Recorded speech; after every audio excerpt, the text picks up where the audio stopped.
मुझे तो लगता है कि आने वाले समय के अंदर बहरोड के लोगों को घरों में रखा गंगा जल पी करके अपनी प्यास बुझानी पड़ेगी।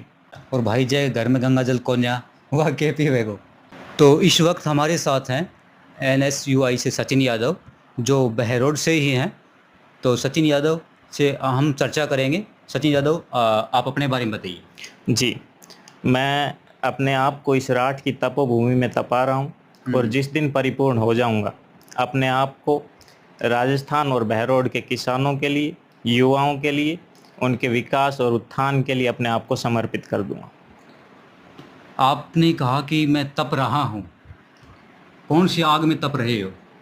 जी, ये NSUI छात्र संघ जो है, ये एक तरह से तप ही है, जिसके अंदर हम छात्रों की आवाज़ उठाते हैं, आमजन की आवाज़ को बुलंद करते हैं। चाहे वो पेपर लीक का मामला हो, चाहे वो लोगों के जो दैनिक दिनचर्या का जो हिस्सा है, पानी है, लाइट है, रोड है, इन सब के लिए हम आवाज़ उठाते हैं।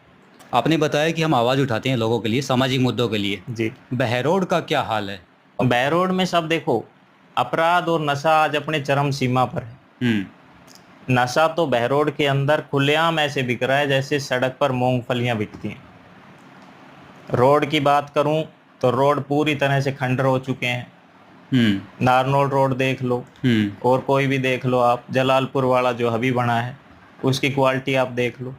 पानी की मैं बात करूं तो पूरे बहरोड के अंदर त्राहिमाम हो रहा है पानी के लिए। जब सांसद साहब से हमारे बहरोड की महिलाएं पानी के बारे में सवाल करती हैं तो उनका जवाब होता है कि ये मेरी बेइज्जती है, मेरी तौहीन है। हाँ। तो मैं आज सांसद साहब को भी बता देना चाहता हूँ कि इस 40 डिग्री 45 डिग्री सेल्सियस में जो महिलाएं एक मटकी पानी के लिए पूरे दोपहर खड़ी रहती है, वो इस पानी की समस्या को समझ सकती है।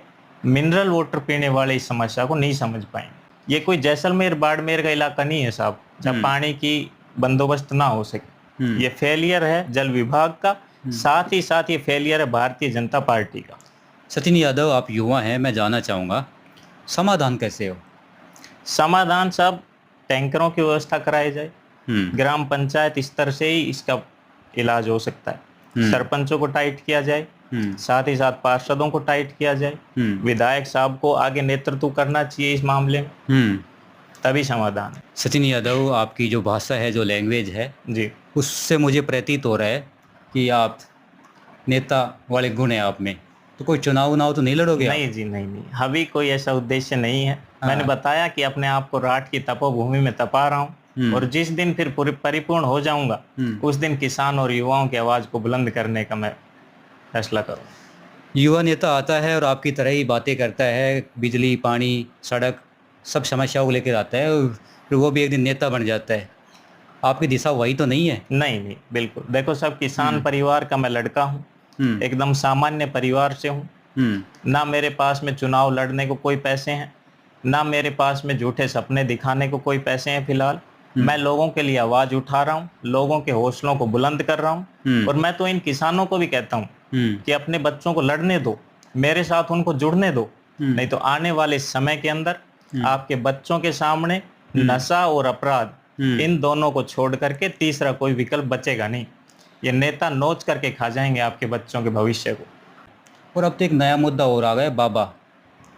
कोई भी आ जाता है और बाबा बन जाता है। क्या विचार है आपके? जी देखो, सबसे पहले तो ये देश संविधान से चलेगा, लेकिन सबकी अपनी अपनी धार्मिक जो जुड़ी होती है, आस्था होती है। ठीक है। लेकिन उसी के धार्मिक आस्था के अंदर ही कुछ पाखंडी जो है वो अपना पैर पसार लेते हैं, इसे एक व्यवसाय का धंधा बना लेते हैं और आम जनता जो है वो भोली भाली है, वो इनके पाखंड को समझ नहीं पाती है और उस टाइम तक ये अपनी प्रसिद्धि इतनी बना लेते हैं भक्तों के बीच में कि फिर ये एक वोट बैंक का साधन हो जाते हैं। 5-10 हजार इनके मठ के अंडर में वोट जुड़ जाते हैं जो इनके एक इशारे पे वोट डालते हैं। उसके बाद में नेताओं से इनकी बढ़िया पकड़ हो जाती है और उसके बाद में इनकी तख्ती हिलाना नामुमकिन है। तो अपन माने कि लोग जुड़ जाते हैं इनसे और वोट भी कहाँ तक असर डालते हैं? बिल्कुल डालते हैं। नेता भी चुप रहते हैं? बिल्कुल। नेताओं की शरण इनको पूरी मिली होती है। तो अगर ये ढोंगी बाबा हैं क्या कार्रवाई करे, कौन करे? कार्रवाई सबसे पहले तो जनता को जागरूक होना पड़ेगा। जनता को जागरूक होना जो पड़ेगा। इस तरह के पाखंड को फैला रहे हैं उनके खिलाफ सड़क पर उतरना पड़ेगा। कोर्ट के अंदर उनके खिलाफ जाइए आप, आगे पैर तो पसारिए, उसके बाद में हम जैसे भी खड़े होंगे। लेकिन अकेला आदमी इन सब ताकतों से नहीं लड़ सकता। किसानों का क्या हाल है, आपकी क्या राय किसानों है? का सब बुरा हाल है, चाहे मैं बहरोड की बात कर लूं, चाहे मैं राजस्थान की बात कर लूं, किसानों का बुरा हाल है। किसान डीएपी यूरिया लेने के लिए जाता है तो लाठियां खाता है। किसान ट्रांसफार्मर लेने के लिए जाता है तो रिश्वत देनी पड़ती है। किसान अगर बिजली का पोल भी लेने के लिए जाता है तो रिश्वत दो। किसान पटवारी के पास में जाता है मुआवजे के लिए तो वहां भी उसको रिश्वत दो। 5 चक्कर पटवारी कटवाता है, पंचनामा तक लिख के नहीं देता है। ठीक है। किसान से पैसा वसूलता है लेकिन मुआवजे का 1 भी रुपया किसान की जेब में नहीं जाता है। क्या किसान का जिंदा रहना भी गुनाह हो गया? मुआवजे की मैं बात करूं तो किसान को जितना मुआवजा सरकारें देती हैं उतने में 12 महीने के सब्जी का तेल नहीं आता है। सचिन भाई जी, आप भी युवा हैं और युवाओं का से जुड़ा हुआ मेरा सवाल है। जी जी बिल्कुल। युवा तैयारी करे तो किसकी करें, बेरोजगारी बहुत होगी, क्या विचार है आपके? तैयारी सब देखो, सरकार का सबसे बड़े तो फेलियर सरकार का है, चाहे वो किसी की भी सरकार हो। पेपर लीक का जो आज है, गरीब और मध्य वर्गीय घरों को उनके सपने को कुचलने का काम आज पेपर लीक के माध्यम से सरकारें कर रही हैं। चाहे वो रेट भर्ती परीक्षा हो, एसआई भर्ती परीक्षा हो, आरएएस भर्ती परीक्षा हो, हर परीक्षा को पहले ही लीक कर दिया जाता है। अब जो एक मेधावी बच्चा है वो चाहे कितनी भी तैयारी करे लेकिन पेपर पहले ही आउट हो चुका है, वो बेरोजगारी का एक प्रमुख मुद्दा।